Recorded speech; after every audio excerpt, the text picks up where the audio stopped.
우리 이번 연도 상반기만 하더라도 중국의 리오프닝 이런 거 일어나면 중국이 성장하면서 전 세계 증시를 다 띄워준다. 다시 다 경기 침체는 안 들어갈 거다라는 말들을 했었죠. 지금 중국이 좋은 지표들 나오니까 어떻게 돼요? 국제유가 올라가면서 유럽은 더 죽을 맛이야.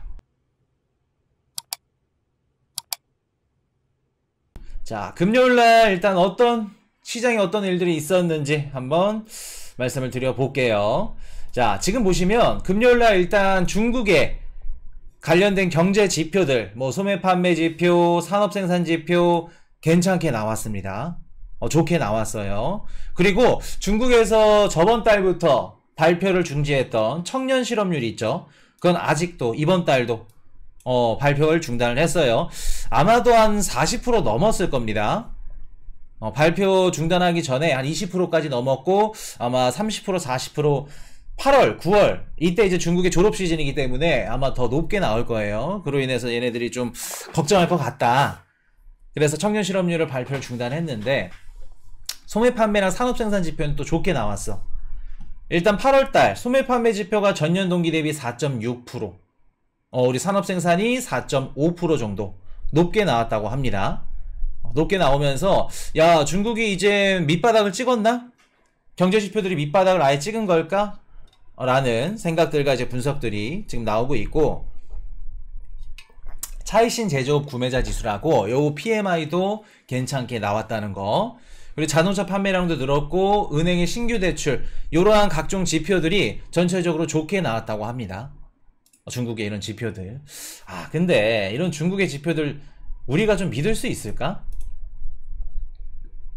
우리는 여태껏 중국 관련된 지표들도 많이 보고 이런저런 내용들, 뉴스들도 많이 봤죠. 근데 이런 것들을 좀 믿을 수 있을까? 코인뉴스는 좀 못 믿겠습니다, 개인적으로. 그래서 뭐 우리가 좀 어느 정도 믿을 부분들은 믿고 거를 부분들은 좀 거르자. 그렇게 보시면 될 것 같고, 뭐 보니까 8월달 실업률도 5.2%, 7월보다 조금 하락했다 그래요. 조금 하락을 했고, 자, 그리고 또 보면은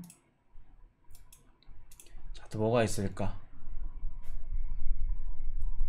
자, 청년 실업률 여전히 공개하지 않았고, 그리고 뭐 농촌을 뺀 공장, 도로, 전력망, 부동산 등 자본 투자의 변화를 보여주는 1월달부터 8월달 고정자산 투자가 전년 동기 대비 3.2%. 이게 이젠 그 중국의 이런 좀 뭐랄까 회복하는 지표를 보고 두 가지가 갈 수 있겠죠. 첫 번째는 중국이 유동성을 풀었으니까 살짝 반등하는 거 당연하다 라는 분석 하나, 그리고 이제 저점 끝났다, 중국은 회복할 거다 라는 분석 하나. 이렇게 두 가지가 좀 계속 엇갈리고 있는데, 사실은 좀 유동성을 푼 만큼 살짝 좀 성장하지 않았나, 상승하지 않았나, 그쪽에 좀 무게를 두는 게 더 나아 보입니다. 그래서 밑바닥을 찍고 반등했다고 좀 보기에는 아직 이른감이 있다는 거. 자, 그러면 한 가지 한번 여쭤볼게요. 중국에서 경제성장 회복률이 좋아졌어, 회복을 했어. 그럼 이게 가격이 올라. 뭘까? 중국의 경제성장이 좋아졌대, 소매 판매 올라갔고 산업 생산이 늘어났대. 그럼 이게 올라가야겠죠. 뭘까? 국제유가가 쭉 오르는 겁니다. 국제유가. 야, 중국이 산업 생산이 좀 원상태로 돌아가? 국제유가 가격 오르겠구나. 수요가 더 늘어나고 사우디나 러시아 같은 애들, 오펙 플러스 이런 애들은 지금 감산을 하고 있죠. 야, 수요는 더 느는데 감산을 하고 있네, 공급량 줄어드네. 국제유가 쭉 오르는 겁니다. 국제유가가 또 이번 연도 연고점을 갱신을 했어요. 그래서 지금 93.93달러로 마감을 했다고 합니다. 100달러까지 진짜 얼마 안 남았죠. 그래서 보시면은 지금 100달러까지 얼마 안 남았습니다. 100달러까지 얼마 안 남았고, 지금 뭐 JP모건에서는 뭐 150달러, 뭐 모건스탠리 뭐 130달러 이런 얘기들을 하고 있는데, 국제유가가 지금 계속 상승하는 부분들이 계속해서 걸림돌처럼 걸린다는 거. 물가가 아마도 10월달, 11월, 12월 또 소비나 아니면 또 계절적 요인으로 인해서 국제유가 그 원유라든가 천연가스 수요량이 또 늘면 이런 것들도 한 차례 또 문제가 될 수 있겠죠. 자, 그리고 14일까지 데드라인이었던 미국의 동시 파업. 드디어 시작을 했습니다. 시작을 했어요. 그래서 지금 동시 파업이 시작을 했고, 근데 이번 파업은 살짝 좀 다르다고 합니다. 일단은 지금 미국의 3사 자동차 노조, 그래서 뭐 다 합치면은 한 14만 명? 뭐 그 정도 얘기했었나요? 한 14만 명 정도 되는데 지금 12,000명만 우선적으로 파업을 시행했다고 합니다. 그리고 또 웃긴 게 뭐냐면은 포드 브론코라고 있다고 합니다. 근데 여기서 가장 수익이 높은 이런 그 자동차를 만든대. 북미 쪽에서. 그래서 여기 그 공장부터 선제적으로 시행을 하고, 그러니까 일단 한번 간을 보겠다는 거죠. 간을 보겠다는 겁니다. 그래서 15일부터 동시 파업에 들어갔고, 이렇게 되면은 어떠한 문제점이 있을까? 곤방와 NSG님 소중한 후원 감사드립니다. 일본에서 오이에다가 고추장에 찍어서 이제 코인이슈 방송을 보신다고. 자, 좋습니다.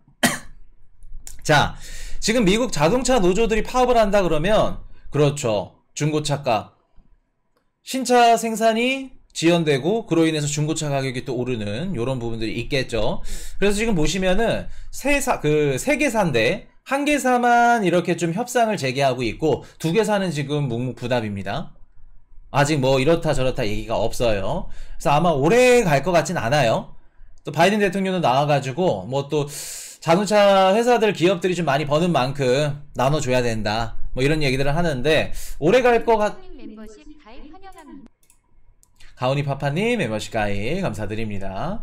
오래 갈 것 같지 않아는 보이는데, 이런 부분들이 계속해서 자동차 가격 상승, 중고차 가격 상승, 물가 상승을 견인할 수 있다는 거, 그런 문제점들이 있을 수 있겠죠. 자, 이렇게 보시면 코스피 미국 국채금리 상승 등의 하락, 2600선이 붕괴됐다. 한국 시장 좋지 않죠. 코인이슈가 이거 한 몇 주 전에 말씀드렸던 것 같은데, 한국 뭐 주식 2차전지 다음 섹터가 뭐야? 아니면은 뭐 맥신 뭐 다음이 뭐야? 아니면 초전도체 다음이 뭘까? 이런 거 찾으시는 분들, 한국 주식 투자하시는 분들, 에코프로 다음이 뭐야? 코인이슈 어떤 말씀 드렸죠? 주식 투자하시는 분들 말씀드리면서, 지금 무슨 다음 섹터, 뭐 폭등할 섹터, 상승할 섹터 찾을 때가 아니다. 그럴 때가 아니다. 환율을 보라고 말씀을 드렸었죠. 환율을 봐라. 왜 환율을 보라고 말씀드렸었죠? 우리가 그냥 다음 어떤 주식이 상승할까 그냥 그것만 보고 돈 대출 받아가지고 그거 투자하고, 친구 말 들었다가 또 친구 따라 들어갔다가 쫄딱 망했어. 친구 원망하고, 다 그런 패턴이야. 주식 투자하시는 분들, 코인 투자하시는 분들 다. 친구가 뭐 리플 샀대. 야, 리플 좋다. 미국 뭐 달러를 대신할 수, CBDC를 대신한대. 그 얘기 듣고 사. 본인 공부 하나도 없이. 자, 우리가 지금 코스피나 코스닥이나 한국 주식 어떤 게 상승할지 그걸 찾을 때가 아니라 국채 금리를 보셔야 된다. 환율을 보셔야 된다. 왜? 환율이 높아. 그 뜻은 무슨 뜻이에요? 미국의 국채 금리가 계속해서 올라가고 있어. 그러면 전 세계 자산시장의 매력도가 미국 국채에 쏠린다. 그럼 자금이 어디에서 어디로 간다? 한국에 들어갈 돈도 미국으로 들어가겠죠. 그럼 국채 금리가 올라감에 따라 한국 시장에는 외환 자금들이 많이 들어오지 않는다는 걸 뜻합니다. 그럼 우리가 투자하는 삼성, 뭐 SK, 뭐 하이닉스, 외국인들도 매력이 없어 보여. 한국에 대한 이런 그 주식들이. 그럼 코스피, 코스닥을 우리 그냥 개인 투자자들, 여신금융 다 끼고 그냥 대출로서 이런 자금들로만 움직일 수 있을까? 우리 한국 기관, 국내 기관들만? 그럴 수 없다는 겁니다. 그리고 우리 한국 국내 시장이 또 힘든 이유, 미국의 국채금리가 높아. 그러면 한국의 국채금리가 당연히 낮겠죠. 지금 한국과 미국의 국채금리 차이가 계속해서 벌어지고 있습니다. 그러면 한국의 국채금리가 낮더라도 국채를 사줄 외국인 뭐 은행이라던가 기관들, 얘네들이 필요한데 한국에 지금 매력이 있어요, 없어요? 수출이 예전보다 안 되죠. 매력이 없습니다. 그럼 한국의 국채가 잘 안 팔린다는 얘기는 한국의 회사채, 채권 시장이 좋지 않다는 걸 의미합니다. 그럼 환율이 좋지 않다는 걸 의미하는 거고. 그러면 또 책바퀴처럼 또 돌아가. 원화의 환율, 원화 매력 가치가 크지 않은데 왜 코스피 코스닥을 투자할까? 그렇기 때문에 지금은 우리가 뭐 에코프로 다음에 뭐가 폭등할지 내가 세력이야. 막 공매도 뭐 던지고 뭐 할지, 뭐 폭등시킬지 막 그거 찾고 있어. 절대 안 된다는 거, 위험하다는 거 말씀을 드렸죠. 항상 누누이. 지금 코스피, 미국 국채 금리 상승에 왔다 갔다 하는 겁니다. 우리가 지금 주식을 사기 전에 그냥 친구분들한테, 주변 분들한테 나 이런 주식 투자하려고 해요. 또 이렇게 깊게 얘기하면 또 오지랖이니까 주식 살려면 조금 환율 좀 보고 사. 무슨 말이야? 그러면 딱 이렇게 메모지에 딱 적어줘. 코인 이슈 경제 채널. 이렇게 딱 보고, 아, 이렇게 해야 되는구나. 근데 그거 적어줘도 100이면 100 안 봅니다. 가리켜 든다고 욕할 뿐이죠. 자, 그래서 우리는 똑똑하고 현명하게 대처하시면 된다는 거. 자, 이번 주는 가장 중요한 지표, 연준의 FOMC 있죠. 연준의 FOMC 있습니다. FOMC에서 어떤 얘기가 나올까? 19일부터, 내일부터 진행이 되죠. 19, 20, 21 이렇게 가나요? 그래서 사실 이번 FOMC는 그렇게 크게 뭐 있을 것 같진 않아요. 20, 21, 22인가? 19, 20, 21인가? 20, 21, 22겠죠. 가운데에서 발표하니까. 자, FOMC에서 어떤 얘기들이 나올까? 그리고 뭐가 중요할까? 이번에. 뭐가 중요하고 어떤 것들? 파월의 발언에 초점? 사실 파월이 어떤 얘기 할지도 다 나와 있어. 사실 이번에. 저번 달에 했던 얘기냐 똑같이 할 겁니다. 어떤 얘기? 그냥 물가는 조금 떨어졌고 둔화하는 거 보이고 있고 미국의 경제 성장률은 너무 좋고 그러나 금리는 아직 물가 우려가 인플레이션에 빠진 걸 아직 확인 못했다. 금리 인하는 없다. 해서 이번에 금리 인상 동결할 거고 뭐 이런 얘기들. 이런 얘기들을 할 것으로 99.9% 보입니다. 그렇게 보여지고, 그리고 우리가 제일 좀 중요하게 봐야 될 부분들은, 자, 이게 뭐냐면 점도표입니다. 점도표. 매달 3월, 그리고 6월, 일단은 3월, 9월, 3월, 6월, 9월이었나? 헷갈린다. 1년에 한 3번 점도표를 발표를 하는데, 아마도 3월, 6월, 9월일 겁니다. 12월달, 11월? 안 할 거고 3, 6군데 이렇게 점도표를 이렇게 찍는 이유가 뭐냐면 연준 위원들이 다 최대 맥시멈 기준금리가 얼마까지 갈 것 같다에 대해서 점도표를 찍는 겁니다. 자, 이렇게 보시면은 11월, 12월 이렇게도 찍었구나. 1월, 3월, 5월, 6월 이거 아닌데.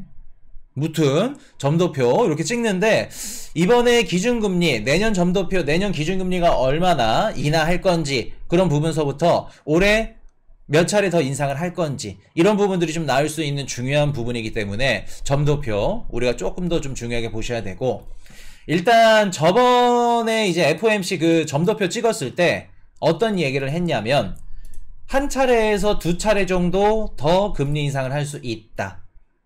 그런 얘기를 했어요. 그러고 나서 실제로 아마 6월 달일 겁니다. 그래서 실제로 한 차례 금리 인상을 했고 아마도 이번 달에 며칠 뒤에 이제 발표될 FOMC에서는 금리를 동결할 가능성이 굉장히 높고 그리고 만약에 하게 된다 그러면 코인 이슈가 언제쯤 한다 말씀드렸었죠.